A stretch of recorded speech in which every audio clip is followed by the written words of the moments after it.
आपके पास आ रही हूँ राजभर जी, लेकिन जल्दी से मोहसिन रजा साहब आपसे कमेंट लेती हूँ, क्योंकि अब चर्चा इसी बात को लेकर गर्म है। आपके मुद्दे, आपका ध्रुवीकरण का टैक्टिक सब कहा जा रहा है कि बदला जाएगा। अजय मिश्र टेनी के बेटे आशीष मिश्र बेल पर रिहा हो गए हैं इसी दौरान, तो आरोप ये विपक्ष का लग रहा है कि आप ब्राह्मणों को किसी तरह से सोच रहे हैं कि संभाल लेंगे इसके जरिए।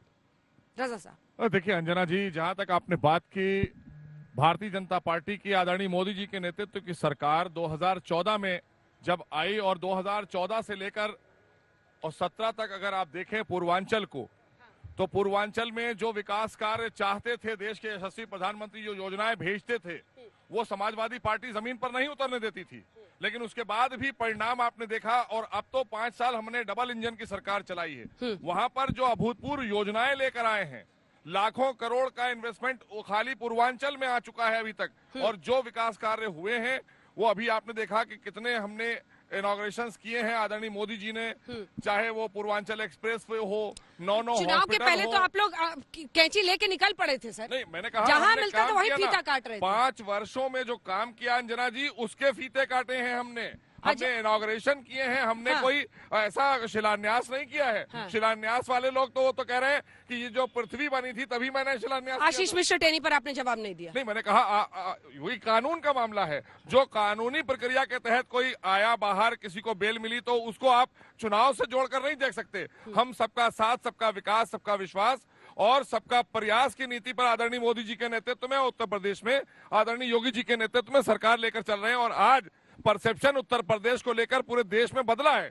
आज उत्तर प्रदेश की छवि आदरणीय योगी जी के नेतृत्व में बहुत अच्छी हुई है, उसका परिणाम है, और हम फिर प्रचंड बहुमत लेकर आएंगे। ठीक है, ओपी राजभर जी के पास जल्दी से चलते हैं। ओपी राजभर जी, आपने सुना होगा मंत्री जी को, वो कह रहे हैं कि पूरे हिम्मत के साथ वो ये कह रहे हैं कि इस बार भी पूर्वांचल उन्हीं का होगा।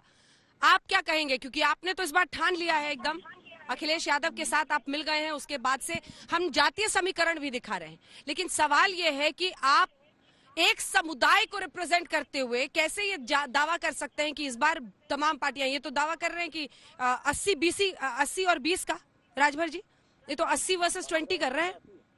80 और 20 नहीं, 15-85।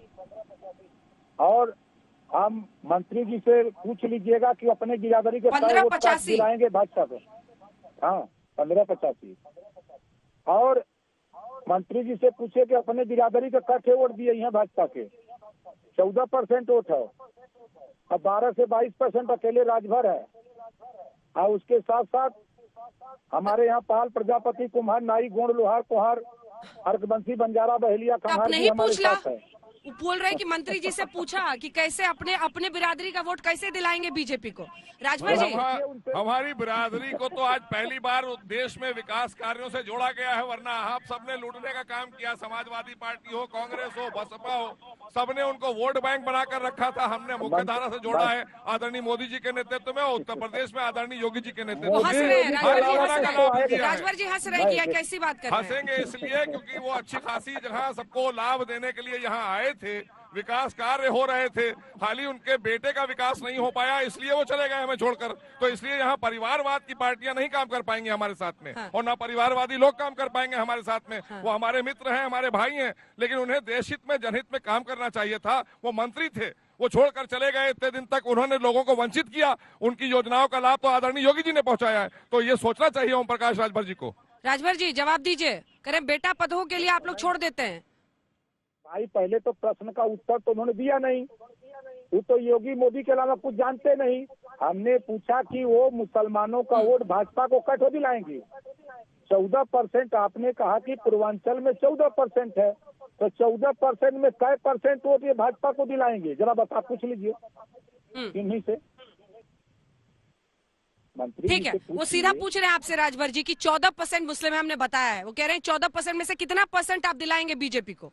मैंने कहा ना कि भारतीय जनता पार्टी ने योजनाओं में उत्तर प्रदेश में आदरणीय योगी जी ने साफ तौर पे सदन में कहा था, ओम प्रकाश जी आप मौजूद थे सदन में, उन्होंने कहा था कि हमने योजनाओं का लाभ इनको इसलिए मुस्लिम समाज को ज्यादा दिया है, अल्पसंख्यक को इसलिए ज्यादा मिला क्योंकि आप लोगों ने वंचित किया, आपने कभी योजना से इनको जोड़ा ही नहीं था। टिकट क्यों नहीं देते? आपके लिए मात्र ये वोट बैंक थे। साहब टिकट क्यों नहीं देते हैं? टिकट क्यों नहीं देते हैं? रिप्रेजेंटेशन उनका क्यों ना हो पार्लियामेंट विधानसभा में? हमारे पास किसको टिकट नहीं मिला और किसको प्रतिनिधित्व नहीं मिल रहा है? कौन है जो प्रतिनिधित्व नहीं कर रहा है? भारतीय आप जनता ही बता पार्टी में दीजिए हर कितना- भारतीय कर रहा है। हम लोगों को आपका पता नहीं समाज चला भी क्या? कर रहा है, हमारा समाज भी कर रहा है। दे दिया क्या टिकट किसी को? हमें पता मैंने नहीं कहा चला। ये टिकट की राजनीति जो करने वाले लोग हैं, जो करोड़ों रुपए लेकर टिकट बेचते हैं, उनसे पूछिए। हम टिकट बेचते नहीं है। अब हम बोलिए जो राजभर जी। जन कल्याणी योजनाओं के तहत सबका जनता का साथ, फ्री सबका होता है उसको विकास, टिकट सबका देते हैं। विश्वास में ये कह रहे हैं तुष्टीकरण वाले पॉलिटिक्स खत्म। देखिए, भारतीय जनता पार्टी में जितने भी बैकवर्ड शेड्यूल कास्ट माइनॉरिटी के लोग हैं, वो सिर्फ लोडर का काम कर सकते हैं, हक की बात नहीं कर सकते। एक प्रश्न पूछा हमने कि आपने 14% वोट में से कितना आप मोदी जी, योगी जी को वोट दिला सकते हो? उत्तर नहीं आया, खाली इधर उधर घुमा रहे हैं। इधर अखिलेश यादव जी 300 यूनिट बिजली फ्री दे रहे हैं, गरीबों का इलाज फ्री देने जा रहे हैं, जातिवार जनगणना कराने जा रहे हैं, प्रदेश में सामाजिक न्याय समिति की रिपोर्ट लागू करने जा रहे हैं। उन्हीं से पूछिए मंत्री जी से कि उन्हीं का मंत्री मुख्यमंत्री सदन में कहा था कि सामाजिक न्याय समिति की रिपोर्ट लागू करूंगा, नहीं लागू किए। पूछिए उनसे, जब 69,000 शिक्षक भर्ती 68,500 में पिछड़ों का हिस्सा लूटा गया। आप कह रहे हैं कि पिछड़ी जाति के लोगों को ये लोग लेबर बनाते हैं। अरे तो केशव प्रसाद मौर्य जी क्या कर रहे हैं फिर? ये लोडर है, लोडर। ये सब लोडर ठीक है, आप बोलिए अपना सवाल। 69,000 शिक्षक भर्ती लेबर में कैसे? उप मुख्यमंत्री है सर, क्या बात कर रहे हैं? नहीं, हमारी बात सुनिए, बात देखो। आप हमसे सवाल किए तो पूछ लो उत्तर। हम पूछ रहे हैं। स्वामी प्रसाद मौर्य जी मंत्री बने रहे, लास्ट में जब टाइम आया, डेट अनाउंस हुआ, उसके बाद उन्होंने इस्तीफा दे दिया। ऐसा है ना।